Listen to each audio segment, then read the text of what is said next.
Hello everyone, welcome to Eco Wisdom by Dr. Aditi. Today we are going to cover one of the most important and well-liked concepts in economics, which is law of diminishing marginal utility, also known as DMU. This DMU was originally developed by a German economist, Hermann Heinrich Kossen, but was later popularized by Alfred Marshall. Now, before we begin with the statement of the DMU, etc., firstly we need to understand the three important concepts related to this particular law. The first concept is of utility. Now, what is utility? So, it is the satisfaction or pleasure a consumer derives from the consumption of a particular good or service. Second concept is total utility. So total utility means the total satisfaction or the pleasure that a consumer derives from the consumption of all the given quantities or units of a particular commodity. And third concept is marginal utility. So marginal utility means the additional satisfaction that a consumer derives from the consumption of an extra unit of a particular commodity. So with the help of these three concepts, now we are going to understand law of diminishing marginal utility. First, let's understand statement of DMU. So other things being equal, as a consumer consumes more and more units of a particular commodity, the marginal utility that consumer derives from each of the units goes on diminishing. Now let's look at the assumptions of the particular law. Now the first assumption is constancy of tastes and preferences. Second assumption is that continuous consumption, which means that there shouldn't be any large time gap between the consumption of 2 units of a particular commodity. Third one is homogeneous units. That means each and every unit or the quantity of a particular commodity should be homogeneous in taste, the way it looks and everything. Next, the last assumption is that the goods must be divisible so that it can be consumed in different units. Now, let's first understand this DMU with the help of schedule and diagram. So this is the schedule for law of diminishing marginal utility, where we have shown quantity, which is cup of tea. Then TU stands for total utility and MU stands for marginal utility. Now we have shown total 7 cups of tea over here. Now firstly here, after consuming 1 cup of tea, the total utility that is derived is 10 utils. So marginal utility is naturally 10. Now as the consumer consumes second, that means additional unit or additional cup of tea, the additional or extra utility that consumer derives is 8 units. So naturally the total utility becomes 10 plus 8, 18. Now as the consumer goes for the third unit or the third cup of tea, the additional utility derived is 6 utils. So this 18 plus 6 is 24 and so on. Now one important thing that we need to consider here is 5th and 6th quantity. So after consumer consumes 5th cup of tea, the total utility is 30.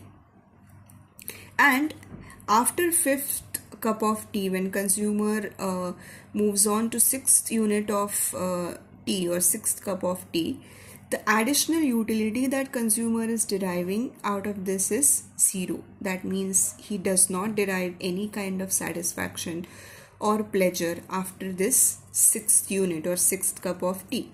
So TU stands the same. It was 30 earlier, now also it's 30. And after this point also, this is the highest point because it's the highest TU. This is also known as point of satiety.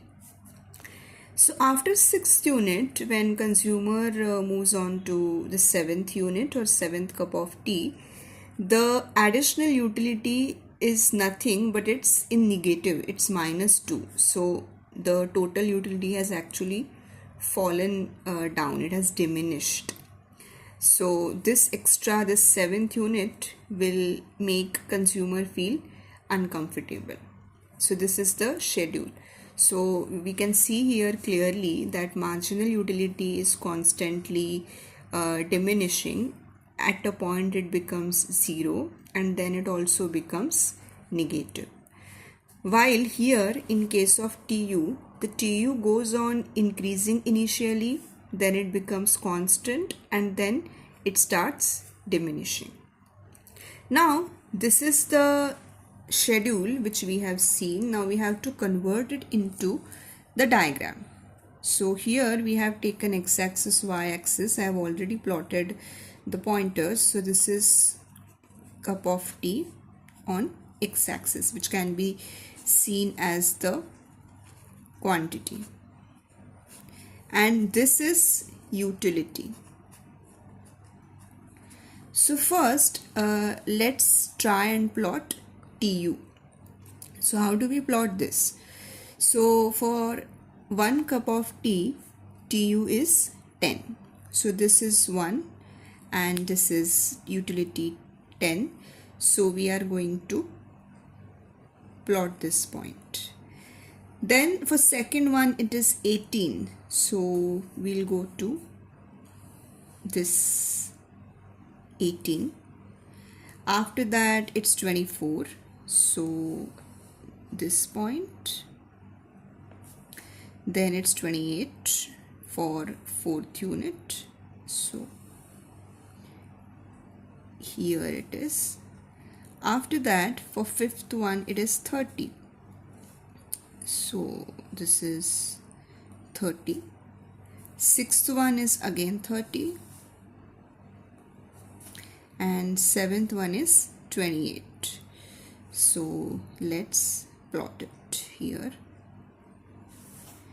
Now we just have to join these points. So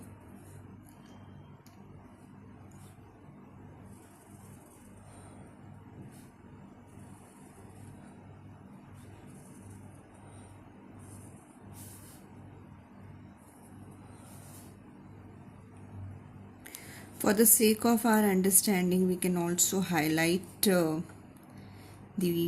main points in this fashion. It's up to you whether you want to do this, but it's just for the sake of understanding.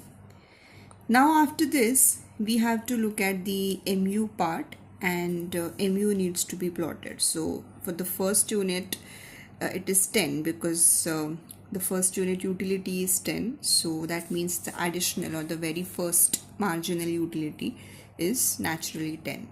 So this is the point. Then for the second unit it is 8. So let's plot 8. For third it is 6 as shown in the schedule. For fourth is 4. For fifth unit it is 2. For sixth it is 0. And for seventh it is minus 2. So here this is what we are plotting. Now again in the similar fashion we have to just join the points.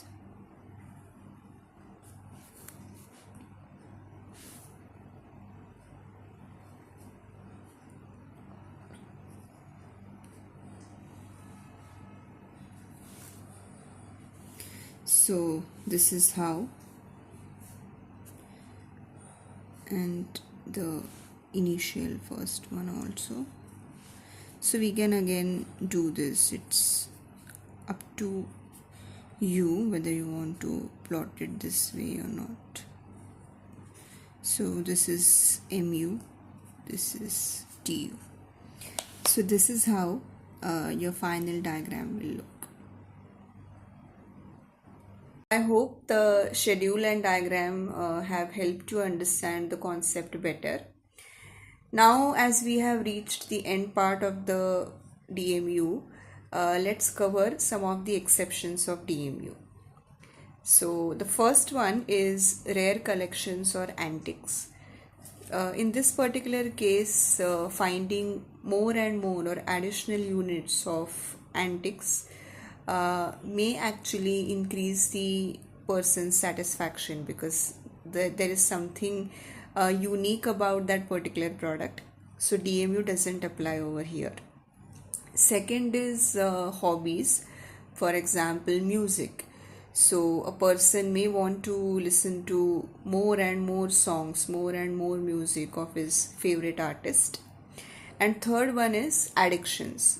So if a person is addicted to a particular commodity, say alcohol or drugs, then DMU doesn't apply there, because a person is wanting to consume that good more and more in large quantities. So DMU doesn't apply over here. So that's it. Today we have covered the concepts of utility, statement of DMU, assumptions, schedule diagram, and exceptions. So I hope that you have found this video useful for your conceptual understanding as well as your exams point of view. DMU is actually a concept which is applicable in our daily life. There are so many examples around us where we can easily find out that that is what DMU, or that is actually DMU functioning in reality. So stay tuned for more such interesting concepts in economics. If you have any doubts or if you have any requests for certain topics, then do mention in comments, and do not forget to share and like the videos, and stay tuned for more videos and subscribe to my YouTube channel. Thank you.